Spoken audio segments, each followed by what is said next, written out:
सम्राट अशोक का दूसरा नाम बहन कुमारी मायावती है। 56 इंच का सीना नहीं है, उसका 36 इंच का सीना है।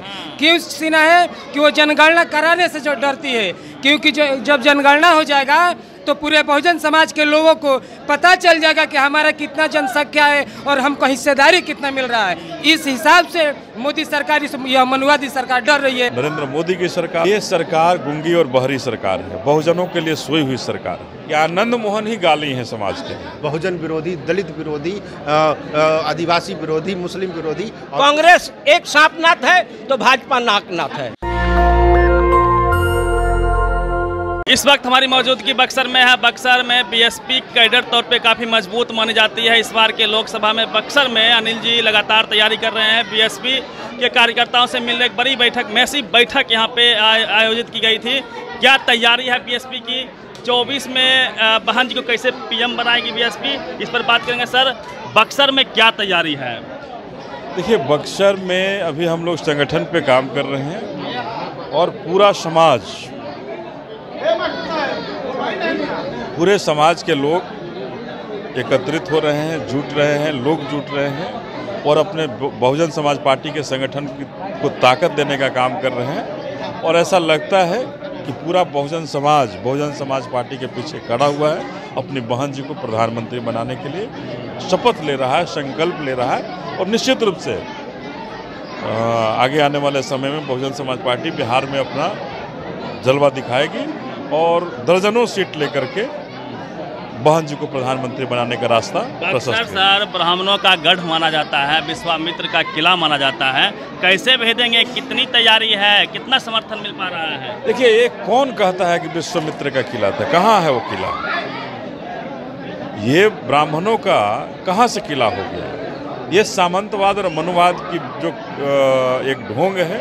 आज ही तो भी जातिगत जनगणना आया है जिसमें 15% हो रहा है कि सवर्ण वर्ग है। तो क्या बक्सर में 90% है लोग? क्या कैसे किला हो गया? ये जो मुंह से जो लोग बोलने का एक उनका जो आवाज़, जो वोकल पावर उनके पास ज़्यादा है, बोलने की क्षमता ज़्यादा है। हमारे लोगों को बोलने की क्षमता कम है, बोलते कम है। लेकिन फैसला होगा कि सवर्णों का यहाँ सामंतवादी और मनुवादी व्यवस्थाओं का राज है कि हमारे बहुजनों का राज है।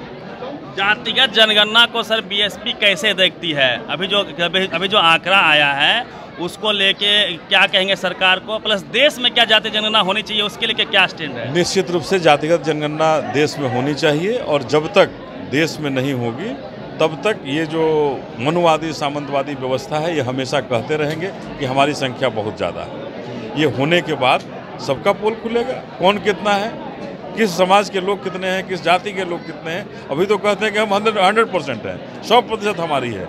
लेकिन जब जनसंख्या होगी, जनगणना हो गई, अगर राष्ट्रीय स्तर पर हो जाती तो और क्लियर होता किसकी संख्या कितनी है। और जिसकी संख्या ज़्यादा है, जितनी संख्या है उसके हिसाब से उसकी हिस्सेदारी मिलनी चाहिए और वो हिस्सेदारी की जो मांग है अब सरकार के अंदर बढ़ेगी। क्या मैनिफेस्टो है 24 के चुनाव को लेके? बक्सर के लिए क्या तैयारी है? और पूरे यदि बहुजन समाज की बात की जाए, बीएसपी की बात की जाए, क्या प्रमुख मुद्दे हैं? देखिए, प्रमुख मुद्दा जो एनडीए और इंडिया जो गठबंधन है, ये दोनों ही गठबंधन बहुजन समाज के लोगों का न्याय नहीं दिलाने का गठबंधन है। बहुजन समाज को तंग और तबाह करने का गठबंधन है। और बहुजन समाज जब तंग और तबाह होगा तो एनडीए और इंडिया में कैसे रहेगा? दोनों ही हमारे खून चूसने वाले लोग हैं। स्कूल की बात कर रहे थे कि सरकारी स्कूल की हालात खराब है, वहाँ बहुजन समाज के लोग पढ़ते हैं, तो क्या सुधार की आवश्यकता है? सरकार को क्या कहेंगे? देखिए, ये सरकार गूंगी और बहरी सरकार है, बहुजनों के लिए सोई हुई सरकार है। ये सरकार नहीं चाहती है कि जो बाबा साहब ने जो शिक्षित होने का जो नारा दिया था, उस नारा को फलीभूत किया जाए, फलीभूत किया जाए और उस नारा से बहुजन समाज के लोग आगे बढ़े। और यही कारण है कि शिक्षा की व्यवस्था को नीतीश कुमार की सरकार हो, नरेंद्र मोदी की सरकार हो, केंद्र की हो, राज्य की हो, दोनों सरकारों ने ख़त्म करने का काम किया है, बर्बाद करने का काम किया है और प्राइवेटाइजेशन करने का काम कर रहे हैं। ये प्राइवेटाइजेशन करने से हमारे बहुजन समाज के लोग कैसे वहाँ पढ़ लिखे? तो उनको रोकने के लिए, जो बाबा साहब को जो मानने वाले लोग हैं, उनको रोकने के लिए इन लोगों ने एक कदम उठाया है और बहुजन समाज पार्टी ऐसा होने नहीं देगी। बहन जी अगर प्रधानमंत्री बनती हैं, सबसे पहला शिक्षा किया जाएगा और सरकारी विद्यालयों को ऐसी व्यवस्था की जाएगी और प्राइवेट विश्वविद्यालयों को बंद कराने का काम किया अभी सर हम लोगों से बातचीत कर रहे थे, सबका डिमांड है कि सरकारी स्कूल में ही अब इंग्लिश मीडियम हो जाए, प्राइवेट जाना नहीं पड़े, उतनी मुकम्मल व्यवस्था होनी चाहिए। निश्चित रूप से होगा, ऐसी व्यवस्था होगी। बहुजन समाज पार्टी की सरकार जब बनेगी निश्चित रूप से ऐसी व्यवस्था होगी जहां लोगों को प्राइवेट की तरफ नहीं जाना होगा और सारी व्यवस्था हमें सरकारी विद्यालयों में मिलेगी, सरकारी कॉलेजों के अंदर व्यवस्था मिलेगी। एक आखिरी सर सवाल लेंगे, एक प्रकरण चल रहा है ठाकुर का कुआं, ये कविता है वाल्मीकि जी का, ओम प्रकाश वाल्मीकि जी का, इसको पढ़ दिया मनोज झा जी ने संसद में। उसको लेके जो ठाकुर खुद को समझते हैं राजपूत समाज, उसके नेता हैं आनंद मोहन जी, वो यहाँ तक बोल रहे हैं कि ये जो कविता है यह गाली है ठाकुर समाज के लिए। देखिए, हमको तो ऐसा लगता है कि आनंद मोहन ही गाली हैं समाज के लिए। आनंद मोहन एक अपराधी हैं और कैसे कह सकते हैं कि हम ठाकुर समाज के वो ठेकेदार हो गए। जो अपराधी है, जो अपराध के जेल में था और नीतीश कुमार के कृपा से वो बाहर निकला है और वो व्यक्ति सर चढ़ करके बोलने लगा। ये ठाकुरों का अपमान और कोई नहीं कर रहा है, ये आनंद मोहन जैसे अपराधी कर रहे हैं और निश्चित रूप से आनंद मोहन जैसे अपराधी अगर सर चढ़कर बोलेंगे, जेल से छुड़वाए जाएंगे तो ऐसे अपराध करेंगे और लोग बोलेंगे उनके बाद। चलिए, अनिल सर थे और जिस प्रकार से ठाकुर का कुआं को हाइप किया जा रहा है उस पर भी इन्होंने प्रतिक्रिया दिया है और जातीय जनगणना बिहार में हो चुकी है, उसके आंकड़े भी आ गए हैं। 85% जो बहुजन समाज है उनकी संख्या है, मात्र 15% सवर्णों की संख्या उभर के सामने आई है। जातीय जनगणना के आंकड़े आ चुके हैं, 85% बहुजन समाज के लोग आंकड़ों में हैं। इसी पे चर्चा करेंगे, बात करेंगे। हमारे साथ अमर आजाद जी हैं, बीएसपी के युवा तुर्क मान लीजिए इनको, तुरुप के इक्का है। क्या लगता है सर, जो आंकड़े आए हैं कितना संतुष्ट हैं और क्या कैसे स्वागत करेंगे? बिल्कुल, ये बहुत ही अच्छा कदम है, स्वागत योग्य कदम है। हम तो बिहार सरकार और केंद्र सरकार से यही मांग करेंगे कि जाति जनगणना के जो आंकड़े जारी हुए हैं और जिन जातियों के, जिन कैटेगरी की जितनी जनसंख्या है, अब आरक्षण का और हम लोग का दायरा बढ़ाना चाहिए। हम लोग शेड्यूल कास्ट थे, पहले 16%, अब 19% और शेड्यूल ट्राइब मिला के 21% हो गए हैं। उसी तरह अति पिछड़ी जातियों का जनसंख्या बढ़ा हुआ है, पिछड़ी जातियों का बढ़ा हुआ, कुल मिला करके जो बहुजन समाज के जो लोग हैं, बहुजन जनसंख्या है, जो SC ST OBC माइनॉरिटीज़ की, उनकी आबादी बढ़ी है। तो उनके अनुसार हम लोगों का सांसद में, विधानसभा में, पंचायत प्रतिनिधि में, नगर निकाय में, कॉलेज इंस्टीट्यूशन में, सभी जगह चाहे वो नौकरी में हो, चाहे लेजिस्लेटिव हो, असेंबली में हो, पार्लियामेंट में हो, नगर, सभी में हम लोगों को आरक्षण अब बढ़ाने के लिए हम लोग आंदोलन करेंगे, करना चाहिए, एकदम आंदोलन करेंगे। 27% मान लीजिए कि OBC समाज को आरक्षण है, अब इनका जनसंख्या हो गया 63%। क्या आरक्षण को बढ़ाना चाहिए? इसके समर्थन एकदम बढ़ाना चाहिए, आरक्षण एकदम बढ़ाना चाहिए। आप क्यों नहीं बढ़ा रहे? पहले से ही OBC का 52% जनसंख्या बताया जा रहा था, अब 63%। अब तो मंडल कमीशन के अनुसार तो रिजर्वेशन को अब बढ़ाना, 67% रिजर्वेशन है, उनकी आबादी ज़्यादा है, हम जब उनकी जनसंख्या आरक्षण को बढ़ाना चाहिए। तो दलितों का भी और OBC का भी आरक्षण को केंद्र में और स्टेट में भी बढ़ाने की आवश्यकता है और इसके लिए अगर नहीं बढ़ाया गया तो हम लोग सड़कों पर आंदोलन करेंगे। केंद्र सरकार को क्या कहेंगे? केंद्र सरकार से क्या अनुरोध करेंगे आप लोग? केंद्र सरकार को तो अब समझ में आना चाहिए कि स्टेट बिहार जो क्रांतिकारी धरती रही है, विचारों आंदोलन बुद्ध की धरती रही है, अब यहाँ से जाति जनगणना, जाति सर्वे स्टार्ट हो गया तो पूरे देश में केंद्र सरकार को लागू करवाना चाहिए। नहीं तो हम लोग केंद्र सरकार को बहुजन विरोधी, दलित विरोधी, आदिवासी विरोधी, मुस्लिम विरोधी और पूरा समझ लीजिए कि 85% जो बहुजन है, जो हिंदू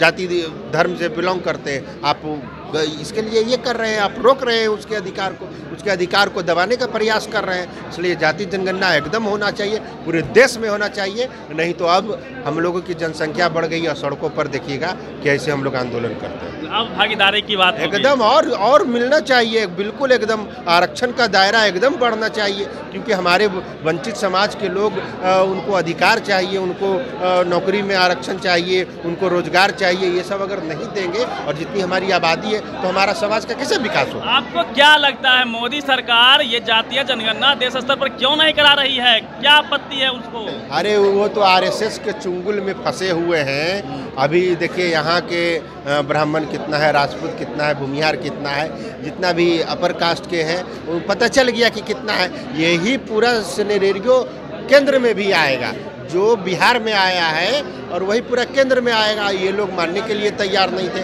अब एक स्टेट में हो गया है, यहाँ से बिहार के लोग बाहर भी थे, उसकी भी जनगणना हुई है। बिहार के बाहर दिल्ली मुंबई में काम करते हैं, उन लोगों की भी गणना हुई है, उनके परिजनों ने बताया है और ये डाटा बिल्कुल सटीक है। हम इस डाटा का सर्वे का स्वागत करते हैं। क्या लगता है सर, जो लोग छाती पीट रहे थे, हाई तवा मचा रहे थे कि जातीय जनगणना से जातीय विद्वेष बढ़ जाएगा, उनको क्या कहिएगा?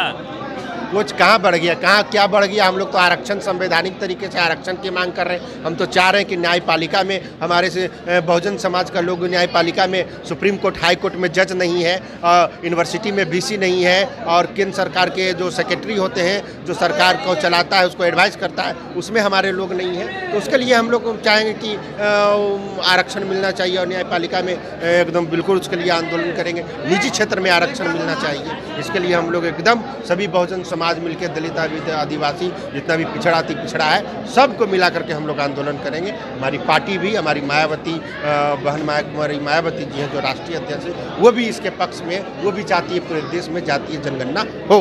आप लोग पक्ष में है कि एकदम पक्ष में, एकदम होना चाहिए, एकदम बीएसपी एकदम जातीय जनगणना के पक्ष में है। केंद्र से लेकर के स्टेट बॉडी जितना भी है, सबको, हमारे राष्ट्रीय अध्यक्ष बहन मायावती जी हैं वो पक्ष में, तो हम लोग का भी तो विचार है। जब वही पक्ष में, तो हम लोग कह जाओ हमारा निजी भी विचार है और सामाजिक विचार भी है कि जातीय जनगणना होनी चाहिए।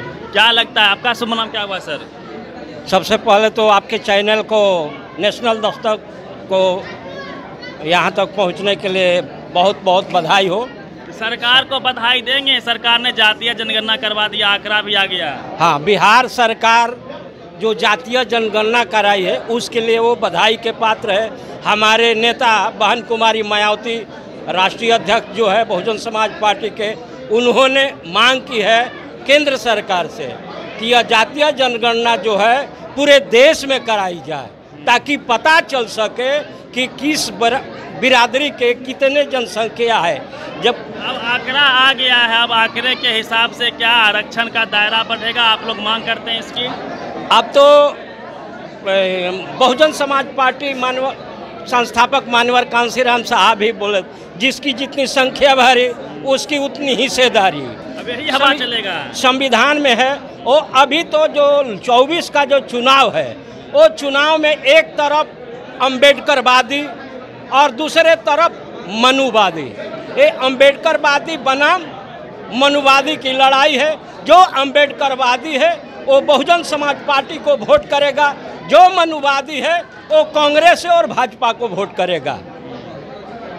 इस 24 के चुनाव में जिसको संविधान से प्रेम है, ज्योतिबा फूले साहू महाराज, गौतम बुद्ध, सम्राट अशोक से प्रेम है, वो बहुजन समाज पार्टी का वोट करेगा। पूरा देश स्तर पर सम्राट अशोक का दूसरा नाम बहन कुमारी मायावती है। पूरे देश में सम्राट अशोक जिस तरह सत्ता शासन चलाए, उस तरह ही बहन कुमारी मायावती 4 बार के उत्तर प्रदेश के शासन काल में वो अपना दिखा दी कि शासन कैसे चलता है। चलिए, ये लोग हैं और जिस प्रकार से जातीय जनगणना का आंकड़ा आया है उसको लेके काफ़ी उत्साहित है। क्या कहना चाहेंगे सरकार को? सरकार को मैं यही कहना चाहता हूँ कि आरक्षण बढ़ाइए। आरक्षण तो आ गया, अब तो ठीक हो गया, क्योंकि आरक्षण के अनुसार अब अगर जो आंकड़ा के हिसाब से आरक्षण होना चाहिए। हाँ, आंकड़ा के अनुसार आरक्षण होना चाहिए। जिसकी संख्या जितनी भारी उसकी उतनी हिस्सेदारी। आप क्या कहेंगे सर? सर, हमारे पार्टी का तो स्लोगन ही है कि जिसकी जितनी संख्या भारी उसकी उतनी हिस्सेदारी। जो 15% जिसकी जनसंख्या है उसको तड़ाक से 24 घंटा के अंदर 10% आरक्षण मिल गया, मगर जिसकी 85% जनसंख्या है उसको अभी 49.5% 50% में ही लटका करके रखा गया है। ये सरासर पूरे बहुजन समाज के लोगों के साथ अन्याय है और ये दुराचार है। हम सरकार से मांग करते हैं कि अगर जिसकी जितनी संख्या है उस आधार पर अगर जनगणना में हो गया है कि इस समाज की इतनी संख्या है। केंद्र सरकार क्या कहिएगा, वो नहीं करवा रही है। नहीं, केंद्र सरकार से भी हम मांग करते हैं। हमारे बहन कुमार मैती जी भी मांग कर चुके हैं कि अगर जनसंख्या हो तो पूरे मना कर दिया, केंद्र ने मना कर दिया, नहीं कराएगा। तो सर वो मनुवादी सरकार है तो आपका जनसंख्या नहीं ना कराएगा। डरती है मोदी सरकार, 56 इंच का सीना है। नहीं, 56 इंच का सीना नहीं है, उसका 36 इंच का सीना है। क्यों सीना है कि वो जनगणना कराने से जो डरती है, क्योंकि जब जनगणना हो जाएगा तो पूरे बहुजन समाज के लोगों को पता चल जाएगा कि हमारा कितना जनसंख्या है और हमको हिस्सेदारी कितना मिल रहा है। इस हिसाब से मोदी सरकार, यह मनुवादी सरकार डर रही है। मेरा नाम विनोद कुमार विद्यार्थी हुआ और ब्रह्मपुर विधानसभा का अध्यक्ष हूँ बहुजन समाज पार्टी। आपका सर नाम क्या था? श्री राम दास। काहे डरते हैं मोदी जी जाति जनगणना कराने से? इसलिए डरते हैं कि उनकी संख्या जो है 15% है। वो तो बिहार में है। बिहार और पूरे देश में नहीं कराना के लिए डरते हैं। बिहार में तो काबिले तारीफ जो बहन जी के बात को मान करके नीतीश बाबू ने जातीय जनगणना कराई। बहन जी आएगी नीतीश जी के साथ में? बहन जी नीतीश कुमार जी के साथ में क्यों? बहन जी को बुलाने के लिए नीतीश कुमार जी गए हैं, 3 बार अपने गठबंधन का मीटिंग कराए। मान लीजिए आपके यहाँ घर परोजन है, जब तक आप परोजन में हमको बुलाइएगा नहीं तो मैं कैसे आपके पास जाऊँगा? लग रहा है आप लोग को? अभी नहीं करता हूँ को। अभी बहुजन समाज पार्टी के मुखिया बहन कुमारी मायावती पार्टी से नहीं समझौता की है।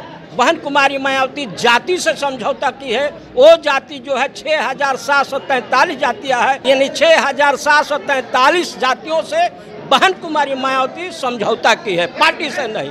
अगर पार्टी कांग्रेस एक सांपनाथ है तो भाजपा नाकनाथ है, और एक तरफ भाजपा लीडरशिप कर रहा है तो दूसरे तरफ कांग्रेस 40 साल इस देश में राज की, लेकिन बाबा साहब डॉक्टर भीमराव अंबेडकर को राष्ट्र पुरस्कार नहीं दी, उस भारत रत्न नहीं दी। उसके बाद 27% जो 52% आबादी है जिसकी, वो आरक्षण अब 63 हो गया।